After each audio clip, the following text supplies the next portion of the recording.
The Advantage by Patrick Lencioni. Welcome to 5-minute leadership book summaries. I'm John O'White from Clarity, and this is my favorite leadership book of all time, The Advantage by Patrick Lencioni. I'm going to give you a 5-minute summary. Okay, Lencioni's big idea in The Advantage is that organizations can get smart, and organizations will naturally get smarter by people who care, trying harder, upskilling, hiring good people, marketing, finance, technology, strategy. Those things are important. And as you invest in those, there's a natural sense that they'll get better. However, the ultimate advantage, and the reason the book's called The Advantage, is to be a healthy organization. What is a healthy organization? Well, the reason we focus much less on this than we do on the smart organization elements, much harder to measure. Things like if we look at an unhealthy organization full of politics, full of confusion, a lack of cohesion, there's a high turnover, people don't want to work there, they're leaving.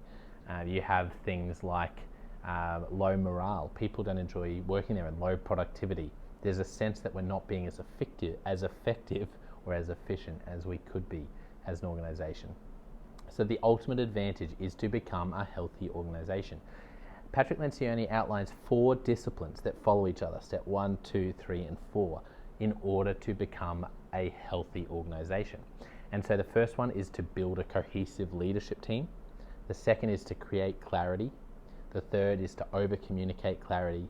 And the fourth is to reinforce clarity. I'm going to take you through mainly the first 2, and then I'll explain why steps 3 and 4 are vitally important, but much easier to implement in many ways than steps 1 and 2. So the first discipline, or the first step of building a healthy organization, is building a cohesive leadership team.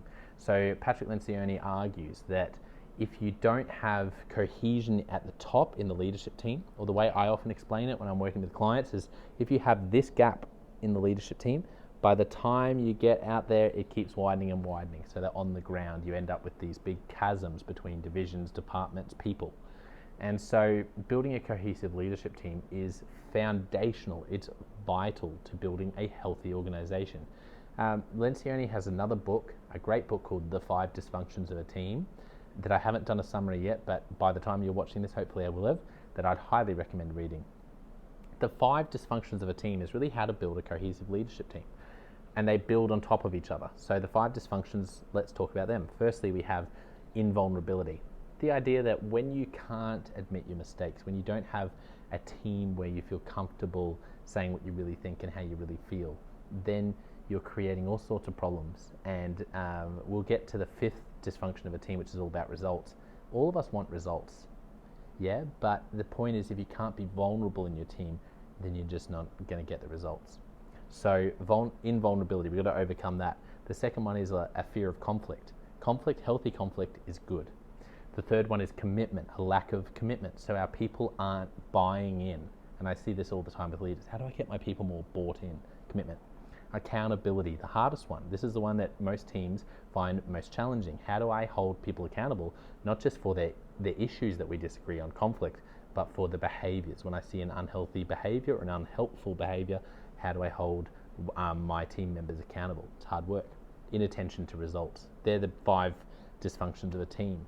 The second discipline, so once you build a cohesive leadership team, and really these happen at the same time, 1 and 2, you need to create clarity. Creating clarity, there are 6 questions of clarity Lencioni talks about. This is what I use with my clients all the time. Why do we exist? So really looking at our vision and the why. Think Simon Sinek. Why do we do what we're doing? Secondly, how do we behave? Values. What's our core DNA? Not the values you see out there where the companies have 10: integrity, respect, teamwork, innovation, but actually what's us, unique DNA. Then we have third, what do we do? Fourth, how will we succeed? What differentiates us? Fifth, what's most important right now? The most helpful one to answer in the short term, might I add. And sixth, who must do what? That's how to create clarity. Okay, 3 and 4, over-communicate clarity, reinforce clarity. What are we saying? You need to be the chief reminding officer, CRO. And Lencioni says it takes people at least 7 times to believe something. They need to hear it 7 times before they go, they're serious about that. And then reinforce clarity, build it into your systems. That's the advantage. He also touches on meetings, but I won't go into that too much now, except to say that there are 4 different types of meetings. Check out Death by Meeting and check out my summary of that. there we go, 5-minute leadership book summary. I'm Jono White from Clarity, and today we've looked at The Advantage by Patrick Lencioni. Cheers.